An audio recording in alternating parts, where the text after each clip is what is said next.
How's it everyone, Grant here, welcome back to the channel, and welcome to my unboxing of the Moto X4 Google Project Fi Android One edition here. So you can see there, Android One, and there are several editions of this phone floating around right now. Amazon is selling one branded as their Amazon Prime exclusive version, and they'll knock $70 off the price, so I think it's $329 for that one, because they'll put Amazon lock screen ads on the lock screen. This one here, the Project Fi version, is retailing for $399. Best Buy and Motorola is also selling a version of this direct that's unlocked, that is not meant for Project Fi. So all that means is that you're going to get your updates from Motorola versus from Google with this Android One version. And that's also retailing for $399, but I think Best Buy had a promo. If you pre-ordered, they gave you a $50 gift card.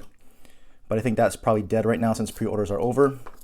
But we'll go ahead and unbox this Project Fi version, talk a little bit about it, how it's different and what this whole Android One thing means. But since it is an unboxing, let's get to the device here, and there it is sitting right on top, Moto X4 Android One.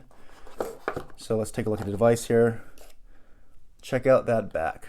So the big deal here was $399, a little bit more expensive than some of the other mid-range or budget devices that Motorola's come out with this year, is because a lot has to do with this dual camera setup there that's unmistakable and hard to miss, with that big housing that kind of looks like an Oreo cookie, transformer, whatever you want to call it, but it's a nice metal frame with this glass back design, so it's supposed to have this premium build quality. We'll get into that a little bit more, but real quick, what's in the box is just going to be your usual nighttime reading and paperwork here, probably your guides, maybe a SIM ejection tool, but here's your guides. Let's open up the README and get started. Nothing much there, more about Project Fi. And do we have any kind of a SIM tool in there? Nope. So that's all the books, and you should have USB Type-C. So USB Type-A to Type-C cable there, as well as this should be a turbo power charger, which I believe is going to be 15-watt turbo power charger. And that's all you pretty much get in the box there. So let's go ahead and move the box over and actually get to why you're here, which is the Moto X4 itself. So I don't think there's plastic. Oh, there is a little bit of plastic here on the back, so let's go ahead and take that off. And there you go, so you can see the phone in all its glory there, and that is shiny. So see how it catches the light there. Android One branding on the bottom, Moto logo there, which is not a dimple because it's glass. There is that dual camera housing. And here we go with the front. And there it goes there. So this is a beautiful and quite stunning design. This is the sterling blue color. It also comes in a black color, but you've seen a lot of black devices, so I thought I'd go with this fairly unique sterling blue color. If you want to see what it looks like against the coral blue of Samsung, there's a color difference there. So a little bit more muted here on the Motorola, but just a quick color comparison there. I'm really liking this sterling blue actually. It's kind of like a titanium slash blue, so depending on how the light catches it, it kind of looks a little bit of that grayish titanium, and in some direct light you can see the swirls there. It's more that bluish color. And that continues here in the front, so you got your usual Moto branding up top. You have a front-facing flash, there's your earpiece, camera sensor there, fingerprint reader on the bottom. What we have here, nothing on the left-hand side. Power and volume buttons. There's your SIM card slot with micro SD card slot, your secondary microphone. We do have Type-C here. It does have a headphone jack. There's some antenna lines there. But overall, first impressions, a very stunning, very beautiful looking phone. It looks like Motorola all the way. Front facing design, you can see there, just looks like a Motorola phone, but it does have this really nice build. You can see the metal aluminum frame there. It's anodized with this kind of sterling blue themed color there, and that glass back. And so far, not really that fingerprinty. I mean, you can see some fingerprints, but it's not really staying a whole lot. So I don't think this will be as bad as the black model, which is also a reason why I got this blue. So definitely a very nice premium design here. Everyone's become accustomed to this kind of aluminum, metal, and glass kind of design as being premium, and it does feel premium in the hand. It feels really nice. It's got that slight curve on the back, if you can see on the edges, right there and there. So here's a down the line shot. You can see how the glass kind of curves into the metal. So it's kind of seamless. The glass will just flow into the metal. There's not a whole lot of ridge in there, so it really feels nice in the palm of your hand. And being a 5.2-inch phone, it fits really nicely, at least in my hand. That is the device there. I'll go ahead and power this up and we can get to some of the specs. So I know some people like to see the boot up screen. But we can kind of talk through some of the specs. If you don't want the specs, just fast forward through all this and we'll get to the setup and everything else like I normally do. But first things first, being an Android One phone and coming directly from Google for Project Fi, notice the carrier compatibility. So it is unlocked. So yes, it does work on Google Project Fi, but it'll also work on Verizon, AT&T, T-Mobile, and Sprint. So that's really awesome here. It is unlocked for all US carriers. Out of the box is going to have Android 7.1 Nougat. They are promising Android Oreo by the end of the year. And since you do get 2 years of Google software support, you'll also get Android P whenever that comes out. And again, you're getting your software updates direct from Google, so you should expect those monthly security patches on time as well. It's got a Snapdragon 630 processor clocked at 2.2 gigahertz, 3 gigs of RAM, 32 gigs of onboard storage with micro SD card expansion. Like I said, 5.2-inch 1080p display. It's an LTPS IPS display. Does have Gorilla Glass, 3,000 mAh battery, and because of that turbo power charging, they claim 6 hours of battery power in 15 minutes. We'll see. I mean, that's not always the case, but we'll test that out. It does have IP68 water resistance certification. So IP68 water and dust resistance. You can dunk this in some water, dunk it in a pool, take it in the pool to take pictures of your kids, all that stuff, and you don't have to worry about that. So that is nice on an upper mid-range device like this. You can see all the sensors there, and there is the rear camera specs. So really quickly, we'll just turn it over here.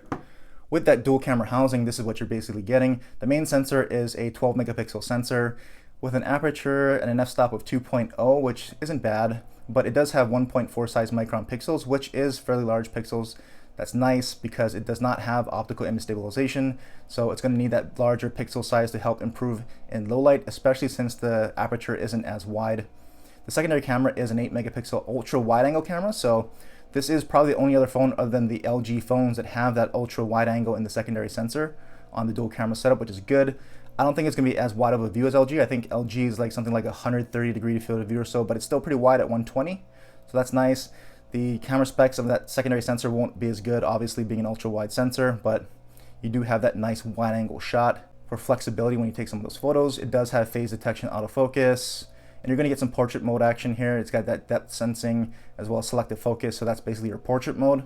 And here's the front camera specs. So it's got a big whopping 60 megapixel front camera sensor. It's a fairly narrow aperture at f2.0 with some really small pixels, 1 micron size pixels, so that's not going to be too good in low light, which is why you're getting that front facing flash, as well as this 4 megapixel adaptive low light mode. So that's basically increasing the size of the pixels, which is going to decrease the resolution of the photo down to 4 megapixels, but it should help improve in low light because of those larger pixels. This is basically like HTC's ultra pixel mode, and on at least on the HTC devices that works out pretty well, and you do notice a difference in low light. So I'll test that out and see how well it works here on this Moto X4. You do get USB Type-C. Of course, you still have that headphone jack, which is great. FM radio is here. It does use Bluetooth 5, which is important for increased range, sound quality, and also being able to pair 2 devices at once. So that's good to see here. You do have a front-facing speaker, so that's probably going to be in the earpiece like it is with some of the other Moto devices, but it is front-firing, even though it's only a single-firing speaker, and I'm expecting it to be pretty loud because that implementation in other Moto phones has been pretty good. It also has 3 mics, which is hopefully good for video recording, and it does have NFC here, so you can use Android Pay and all that stuff you want to do with NFC. And this is the one question that I had, if it was going to have Moto Actions or not. It does. It'll have Moto Actions and that Moto display, which will alert you to notifications on your lock screen, or when you wave your hand over it, it should light up the lock screen with your information there. And what I don't believe this has is going to be the Moto navigation in the home button, so being able to remove the soft navigation keys and being able to do the swipe gestures on the home button to navigate. I don't think that's going to be here on the Android One edition. I believe it is only exclusive to the Motorola version that's unlocked, and maybe the Amazon Prime exclusive version.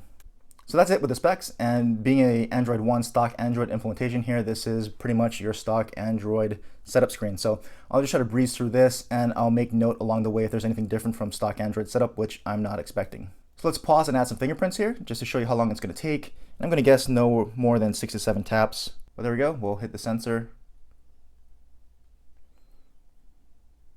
And 1, 2, 5, 6, 7, 8, 9, 10, 11, 12. So a little more than I thought, but still really quick. No big deal. We'll add a second one.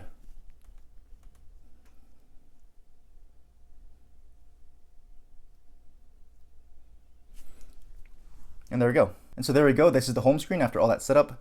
Very much a stock Android experience as you would expect. So you can see some of the stock apps set up there, stock launcher. Here's all the apps that come pre-installed. So you've got all your Google apps here, Android Pay comes in. Along with Duo, there's the FM radio. So you got an FM radio on here if you want it. All the other Google apps there, as well as your Moto Actions. We'll go check that out in a little bit here. All your stock Google apps, a little bit more Google apps than maybe something like an Essential phone or some other, or even a Pixel. But still, no real bloatware, just all your Google apps. And we can go ahead and check out the Moto Actions here. So welcome to Moto. And let's just see what actions we got. So we got twist for camera, and you got your discrete notifications. So that's basically your Moto display. Got it. And so here's the Moto actions that are available. So you have quick screenshot, use 3 fingers to take a screenshot. Chop twice for flashlight is here. So there it is. Chop twice to turn it off. We have twist to capture. So twist to launch your camera. So we'll do that. There's the camera app. You've got swipe to shrink screen. So if you want to shrink your screen, you can do that. Just slide your finger from the middle down to shrink your screen. And you've got pick up to stop ringing. So if your phone's ringing, you can pick it up to stop the ring. Flip to do not disturb. If it's ringing, just flip it over to stop it. And you've got approach from Moto display. So from your lock screen. So if you have your phone on the table and you just want to wave your hand over it, it should activate the Moto display. Fingerprint sensor, as you can see there, is pretty fast. So those are Moto actions and Moto display. Always nice to see that here, but again, you don't have the option for the navigation from the home button. I know some people don't always like that. I kind of like it because you get more screen real estate by eliminating the soft keys here, and I don't get confused as much when I just have one button. So you don't have to worry about home and is that physical button a home button or not. I just have one button, so I got used to that Moto swiping to navigate. Unfortunately, it's not here on the Project Fi Android One edition. But again, here's the home screen. I do like that default wallpaper. That looks really nice. And as you can see here, stock Android put on shade, and you can see there T-Mobile. So like I said, unlocked for all US networks, including Verizon and Sprint. Definitely working there on T-Mobile for me with my T-Mobile SIM. We can go into settings, verify it is running Android 7.1.1 out of the box. And we can go ahead and look at the security patch, September 1st security patch. So hopefully we get an update to October. In fact, we can even go check that now. Check for system update, see if we have the October security patch waiting for us. And we don't yet, so hopefully we do get that fairly soon, as they are promising monthly security updates. And as you can see here, settings menu is very stock. Let's go ahead and take a look at the storage. So as you can see there, 15.4 gigs taken up out of the box of the 32 gigs. So that's a pretty big install out of the box there. I don't have anything else installed, just the stock apps. So that's a pretty big footprint out of the box. But you do have micro SD card expansion, which is good. And we can check out the memory, 1.6 already being used out of the 3, no big deal. So because you do have NFC, there's your tap and pay, and you can use Android Pay there. And we can see if we have any other options here. So we got Wi-Fi calling. So Wi-Fi calling is an option, Wi-Fi calling there for T-Mobile. That should work here. But other than that, since being stock Android, you're not going to get a lot of other features. You're just getting stock Android plus some of those Moto actions. And that's going to be it. And we can go ahead and quickly check out that speaker performance. So let's go to YouTube. I already pulled up a non-copyrighted song here. Hit play. So audio is coming out of this earpiece there. Try to cover it up. Crank it all the way up.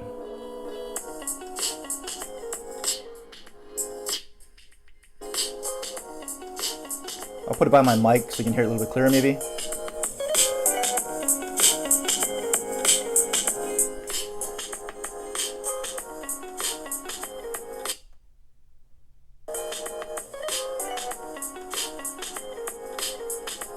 So definitely a loudspeaker there, and it's nice that it is front facing even though it is not a dual speaker setup. Single loudspeaker that's front facing is actually pretty good, similar to the implementation that you see on some other Moto devices. And then we can go ahead and check out the camera setup. So double twist to wake up the camera again. And typical camera walkthrough here, twist to capture that we just did. Smarter camera, so it still has that scan QR codes. So if you want to scan some codes, it has that QR reader built in. And again, you're welcomed with the basic stock Motorola app, camera app here. So nothing appears to be too different. You do have auto HDR up top there. You can selective flash. We'll turn that off. And we can go ahead and check in maybe some of the settings here. Can turn off the shutter sound. Photo sizes. So again, max 12 megapixels. You can see that. Video size, it can shoot up to 4K, 30 frames per second. 1080p 60 is there as well. So that's always good. And we can test out the photo performance here. We'll bring in a figurine. And I'm not sure if I can get this on camera for you, but there it is. We can tap to focus. And a pretty quick shutter, so there you go.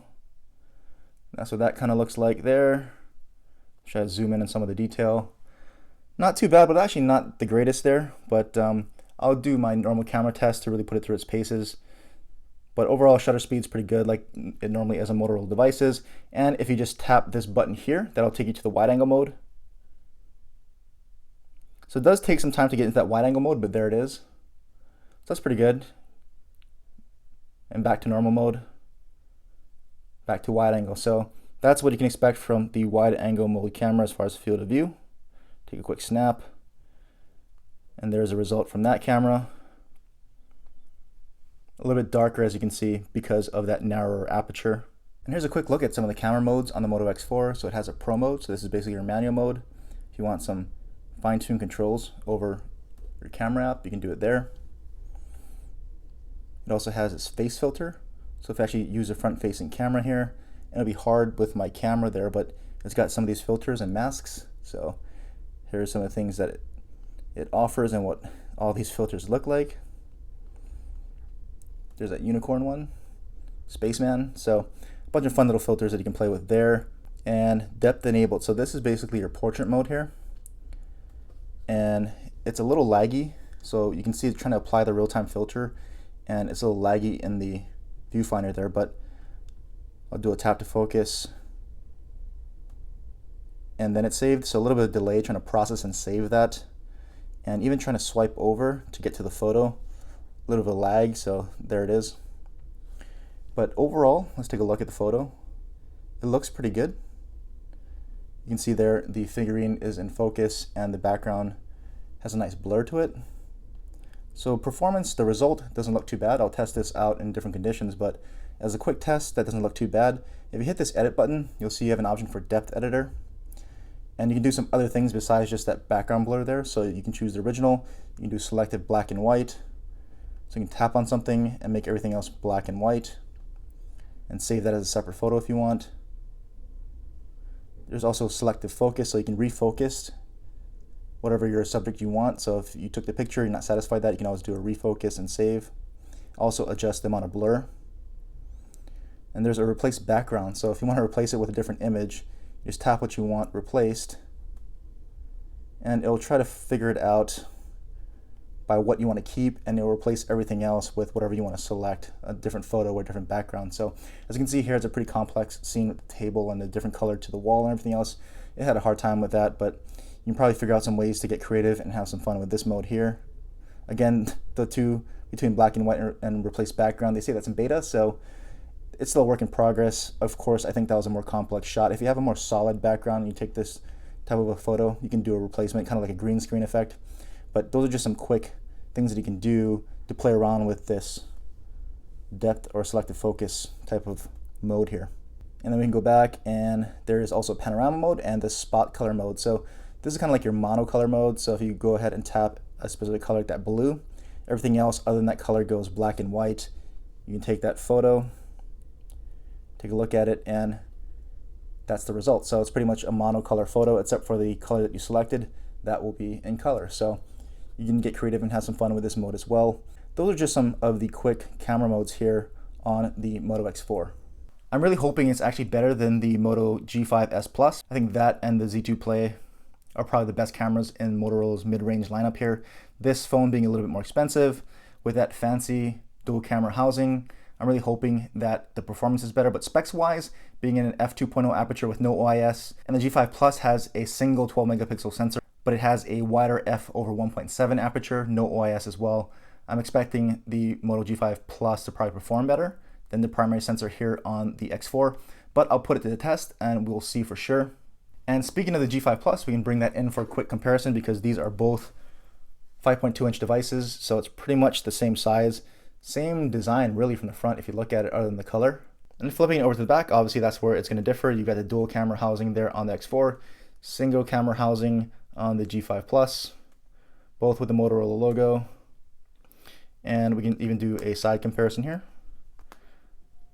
So you have a rocker style here for your volume on the G5 Plus and more of a separated volume buttons here on the X4, but pretty much power and volume in the same position. Looking at it from the bottom, this is where the X4 has that Type-C versus micro USB on the G5 Plus. Both have headphone jacks. Nothing on the left-hand side, and same setup there on the top with the SIM card slot and micro SD card slot. But same overall footprint and basic size as the G5 Plus, being 5.2-inch devices. And I'll quickly bring in the Moto Z2 Play here, so 5.5-inch device there, so it's gonna be larger, but still your basic Moto design there. Flipping it onto the back, of course, it's gonna have that metal design with the pogo pins there for your Moto mods. No Moto mod support here on the X4. You can see those camera housings, single camera here on the Z2 Play, dual cameras here on the X4. And of course, the Z2 Play is gonna be thinner, more surface area spread out across a larger area, plus meant for the mods, so they want to make it as thin as possible. You can see the bottom there. Z2 Play does have that headphone jack too, which is still pretty awesome. Up top, same configuration there. And from the opposite side, similar power and volume rocker setup. So there you go, that's my unboxing and walkthrough of the Moto X4 Project Fi Android One Edition. If you've got any other questions or comments, anything else you want to see about the phone, let me know in the comments section below. And as always, thanks for watching.